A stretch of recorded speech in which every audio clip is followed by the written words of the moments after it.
So I think the easiest thing to do is to make you a quick little video. So from what I could see is you missed several problems that are the composition of function problems.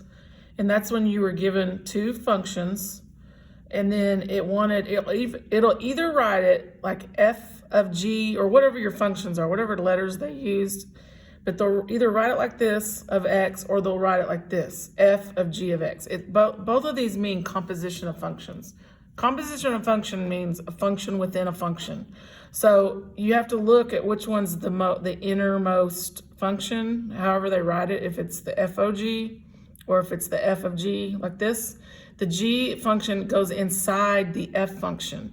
So that means this x plus 2 goes inside that for that x, and it goes for that x. So you substitute it in. So it's going to look like this. 3, and then in parentheses, x plus 2, and then don't forget that's squared right there. And so then plus 2 times x plus 2.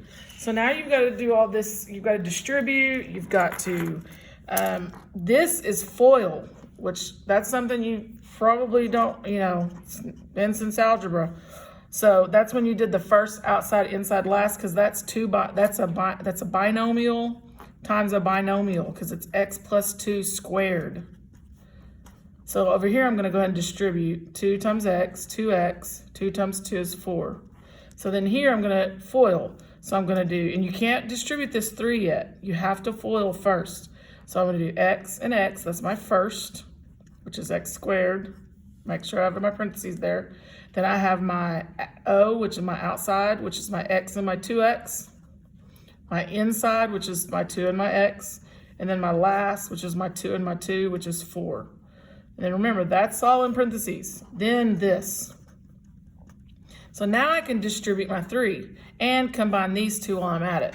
So I'm going to do 3x squared. That's 4x, and then times 3 is 12x plus 4, and then I have this, 2x plus 4. Now you go through and combine your like terms. You have those two and those two. So 3x squared plus, that's going to be 14x plus 8. So that's f of g of x. Now the other thing that it'll have you do, and you missed one of these, is it may have you do a composition and then it may give you a number inside that you need to substitute in. So say I was given this function that I just found, or we worked out, and now we've got to put a 2 in. Well, now that's your input that goes in for x. So put that in for all your x's now that you have your functions composed. So 2 to the second, which is 4, then times 3, which is 12. Don't do 3 times 2 first. Then 14 times 2 is 28 plus 8, and now you add them all together. So that's going to be 40. 12 plus 28 is 40, and then plus 8, 48. So that was one that I saw you missed quite a few of those, the composition, and then you missed at least one where you had to substitute it in. So now let's talk about another one you missed. This is, you had a graph. There was a couple problems. You had a graph, and it wanted you to find the range or the domain. So let's look at this top one first. So this one, we're going to find the domain. So what you got to remember is on your x-axis, that's your side-to-side axis. That's your horizontal axis. That's also where you find your domain, okay? Your domain of your graph is going to be the endpoints. How far is the graph reaching on this direction on x, that direction on x, okay? So this graph doesn't continue. If it had continued, if there was arrows, then you would just say all real numbers. Or you would say, you could do the interval notation and you would say negative infinity to infinity, something like that. This is the interval notation. But that's not what we have here. We have an endpoint, we have a closed point, and then we have an open point. What that means is the closed point means it's like inequalities. It's this point is included. Well, that's at -4. Farthest it can go, the graph goes on the x-axis is -4 in the negative direction. The farthest it goes in the positive is 1, 2, 3, 4, 5, 6, 7, 8. But guess what? 8 is not included. So it's everything less than 8. So this is one way, a couple ways you can write this. So x is everything less than 8. So remember, not including 8, less than 8.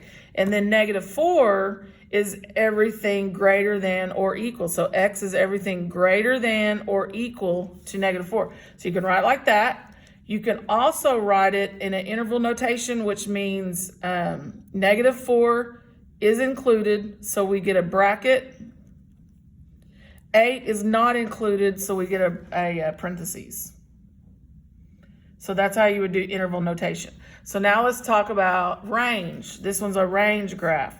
So that's my y-axis, which is my range. So again, it's how far does the graph go down into the negative? How far does it go up? What's the range? So it goes 1, 2, 3, 4, 5, 6, 7 down, and it's an open. So -7 is not included. So it's everything greater than -7. So x is everything greater than -7, but it's less than or equal, because that's solid. 1, 2, 3, 4. That was at 4. So it's less than or equal to 4. So that's writing it as an inequality, or you can do the interval notation, and that means at -7 it's a parentheses because it doesn't include it, and then at 4 it does include it, so it's a bracket.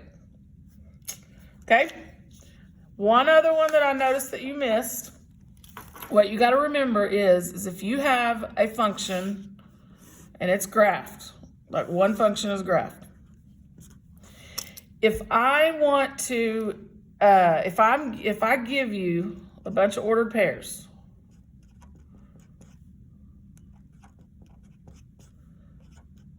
okay, and I ask you which one represents the point where the inverse of the graph, of this graph, this is your original, you're gonna pretend you're gonna make an inverse, where would the point, what would the point be where they would intersect?